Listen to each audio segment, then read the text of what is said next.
নমস্কাৰ। কবিতাৰ শিৰোনাম অ বৰষুণৱালী। কবি ত্ৰিদীপ হাজৰিকা। আবৃত্তি প্ৰণৱ কলিতা।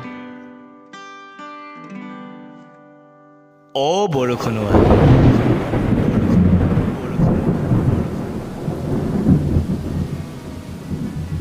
তোমাৰ বৰষুণৰ চহৰখনত এদিনা, তোমাৰ বৰষুণৰ চহৰখনত এদিনা, হাতত একাপ ফিকা চাহ, লগতে চাহৰ চেতনাত এডাল চিগাৰেট।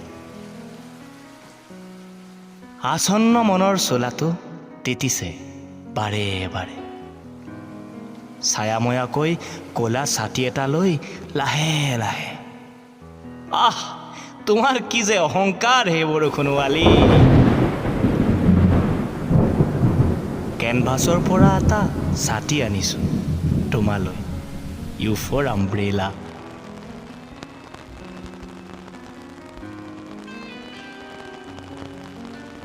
উদ্যত হৈ যাব খোজোতে জপনামুখত তুমি লিখি থৈছা, দুৱাৰ বন্ধ, প্ৰৱেশ নিষেধ।